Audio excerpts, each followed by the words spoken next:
Nói chung là định cư là một chuyện không phải lúc nào cũng có thể suôn sẻ, lại rất là kỳ cục và làm khó làm dễ rất là nhiều thứ.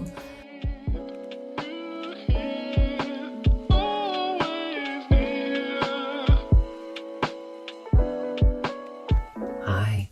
mình tiếp tục với video thứ hai kể về cuộc sống của mình ở Mỹ một tháng đầu tiên ở đây. Bắt đầu cuộc sống ở một cái đất nước mới thì đương nhiên là có rất là nhiều thứ hay ho để mà có thể chia sẻ với mọi người, nhưng mà cứ bị cuốn theo cái việc này việc nọ, cho nên là mình không có siêng như là mình dự định trước khi qua đây là mình sẽ quay rất là nhiều video. Chắc là những cái video đầu tiên của mình thì là sẽ chẳng có cái gì nó quá hấp dẫn hay ho, hay là có quá nhiều thông tin bổ ích đâu. Một phần đó là vì bây giờ mình đi đâu mình cũng chưa có tiện để mà set up các thứ cho nó chỉnh chu để mà quay mọi thứ, hầu như chỉ là những cái lúc mà mình tiện tay mà quay thôi. Cho nên là những cái video này của mình chắc là sẽ giống như là những cái nhật ký mà mình ghi lại cái thời gian đầu tiên mà mình ở Mỹ. Mới định cư thì hầu hết là mọi người sẽ dành khoảng 2 đến 3 tháng đầu để ở nhà đợi những cái giấy tờ quan trọng nhất, đó là Green Card là thẻ xanh và Social Security là số an sinh xã hội. Cái quy trình nhận mà mình thấy mọi người gặp nhiều nhất đó là trong 2 tuần khi đến Mỹ thì mọi người sẽ nhận được cái số an sinh xã hội trước,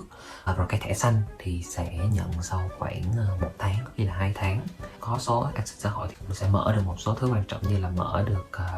thẻ ngân hàng nè, rồi cũng có thể dùng cái số đó để đi làm một cái chính thức nữa. Nó giống như là cái số định danh vậy đó. Nhưng mà cái trải nghiệm của mình thì nó ngược lại. Có lẽ là một phần là vì mình đóng tiền ở Việt Nam khá sớm, tiền thẻ xanh, cho nên là mới qua đây khoảng 20 ngày là mình đã nhận được thẻ xanh rồi. Cho nên mình khuyên là bạn nào chuẩn bị qua Mỹ thì nên là đóng tiền thẻ xanh sớm. Còn cái số an sinh xã hội của mình thì đã đến 3 tuần mà vẫn không thấy, thì mình cũng lo là vì thật sự là mình cũng đang cần muốn mở băng sớm, rồi muốn đi làm sớm hơn, cho nên là đó mình mà phải chạy lên sở an sinh xã hội và hỏi người ta, thì người ta mới bảo là số của mình thì có rồi, nhưng mà chắc là do quá trình vận chuyển như thế nào đó mà nó lạc đi, nó mất tiêu hết, cho nên là bây giờ người ta phải cấp lại cho mình một cái số mới. Thì chỉ còn 1 tuần sau đó là trộm vía là mình cũng đã nhận được và đã có đủ được 2 cái giấy tờ quan trọng nhất là thẻ xanh và số an sinh xã hội trong 1 tháng đầu tiên. Nói chung là định cư là một chuyện không phải lúc nào cũng có thể suôn sẻ, và ngay cái ngày đầu tiên, ngay khi mình đáp xuống Mỹ sau cái video đợt trước, nối tiếp cái video đợt trước đó, là mình đã đi đến nhận phòng mà mình đã thuê sẵn. Nhưng mà khi mà mình đến nhận phòng thì ông chủ lại rất là kỳ cục và làm khó làm dễ rất là nhiều thứ. Và cũng may là mình thật sự là mình chưa có đặt tiền cọc, nên là mình đã quyết định là mình không có ở đó, và mình với bạn mình đã phải nhanh chóng gọi điện đến những cái chỗ mà mình cũng đã định tới xem. Thì may là cũng có một chỗ thì mình đã nhanh chóng chọn cái chỗ đó để đáp. Tại chỗ đó thì mình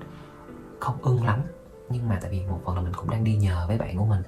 không có muốn làm nó đã sẽ mất cả 1 ngày để mà đi kiếm phòng với mình, rồi mình còn hành lý các thứ nữa, thì nó rất là khó khăn cho cái việc chọn cái đúng ý của mình. Nên mình chỉ cố gắng nhanh nhất có thể chọn một nơi gọi là gần như là đầu tiên mà mình hỏi người ta và mình đến đó và mình nhận phòng luôn. Đó giờ mình ở Sài Gòn, mình ở nhà của mình không, mà thực sự là một cái trải nghiệm mà nói chung á, đây là một cái trải nghiệm mà kiếp nạn của mình đầu tiên của mình khi đặt chân đến Mỹ về cái chuyện chỗ ở. Ở cái video trước thì mình cũng có nói về cái việc đó là mình bị thoát vị đĩa đệm ngay trước khi bay, thì lúc mà đến nó cũng rất là vất vả khi mình đó. Một phần là vừa đi kiếm phòng, cái lưng thì chịu không nổi, chỉ muốn nằm liền thôi mà phải loay hoay đi kiếm phòng. Cho nên là khi mà kiếm được phòng này gần như là 10 ngày đầu tiên là mình chỉ có nằm để gọi là nó lành vết thương và uống thuốc để cho nó lành cái lưng. Và cũng may là mình đã sau 10 ngày thì mình đã đỡ hơn, thì mình mới bắt đầu di chuyển, mình mới đi khám phá khu vực xung quanh. Chủ yếu là chỉ đi bằng bus với lại đi bộ thôi. Thì mình cũng đã đi tới những nơi như là khu Phước Lộc Thọ nè, khu Chợ Trời nè, Walmart nè, Target nè, Ross nè, Home Depot nè, IKEA nè, và được chở đến Beverly Hills vào buổi tối nữa. Đại khái là mình cũng chỉ muốn đến những cái nơi cơ bản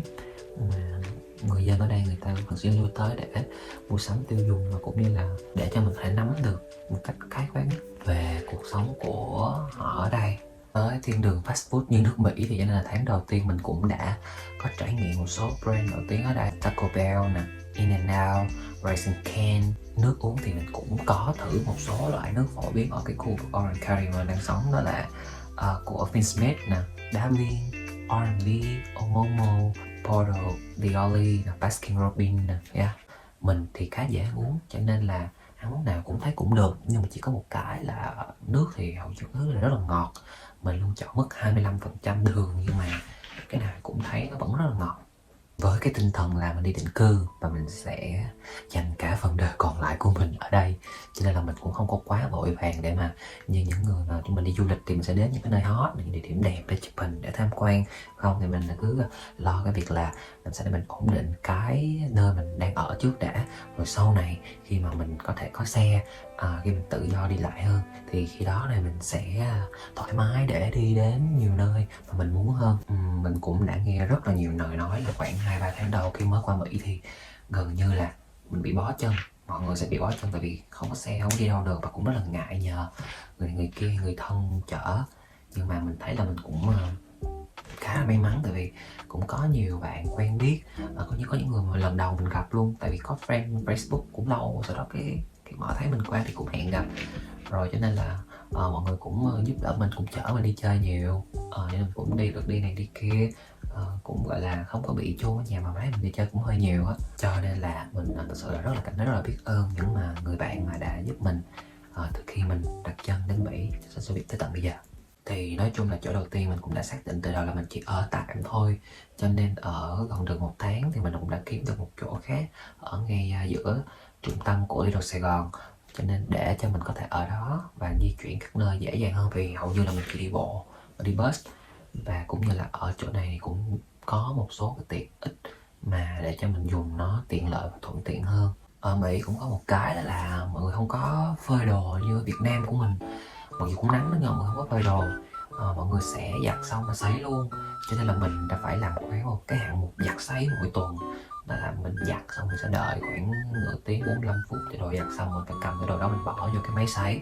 và tiếp tục đợi máy sấy. Thì ở cái chỗ đầu tiên là không có máy giặt sấy sẵn, cho nên là mình đã phải đi ra ngoài chỗ giặt sấy công cộng để mà giặt sấy, thì cũng một trải nghiệm cũng rất là thú vị. Nhưng mà qua chỗ thứ hai thì cũng may là đã có giặt sấy trong nhà, cho nên là nó đỡ vất vả hơn chỗ đây. Tháng đầu tiên ở đây thì mình cũng đã được trải nghiệm 3 cái bãi biển rất là đẹp. Đầu tiên là Newport, thì mình tới đây mình đã được đi câu cá vào buổi khuya với một bạn hàng xóm ở cái chỗ ở đầu tiên. Sau đó là mình đi đến biển Huntington, thì khu này là quy hoạch rất là đẹp, giống như là kiểu như là khu du lịch và rất là đẹp. Thứ ba đó là mình đã đi đến thành phố San Diego, là bạn mình chở mình đến đấy và cũng được xem sư tử biển. Đây là một thành phố thật sự rất là chill, rất là đẹp. Mình cũng được xuống downtown để ăn thử taco ở đây, rất là ngon. Mà có một cái tức là không hiểu sao mà mình qua đây mình ăn đồ Mexico rất là nhiều lần nha, ăn từ trong nhà hàng cho đến bên là cái xe ở bên ngoài. Và một phần tại vì mình rất là thích ăn những thứ mà đậm đà và nhiều gia vị, cho nên là ăn đồ Mexico cũng thấy rất là hợp khẩu vị. Sơ sơ thì chắc là mình sẽ chỉ nói đến đây cho 1 tháng đầu tiên thôi. Tháng đầu tiên thì cũng chưa có quá nhiều thứ đặc biệt ha, nhưng mà tháng thứ hai của mình ở Mỹ thì nó rất là kinh khủng. Nó vừa kinh khủng mà nó cũng có nhiều niềm vui nữa. Thì ở video tiếp theo mình sẽ nói cho các bạn nghe về cái trải nghiệm phải vô cấp cứu của mình, và mình đã đi phỏng vấn và mình đậu những cái công ty nào và mình đã từ chối họ như thế nào. Bây giờ thì cũng thật sự là không có dám hứa là mình sẽ ra video thường xuyên được, nhưng mà hy vọng là sau khi mọi người xem xong thì mọi người cũng có thể like, comment cho video này, và được thì theo dõi luôn kênh của mình để mà lỡ khi nào có video ra tiếp theo thì xem tiếp vậy ha. Bye bye.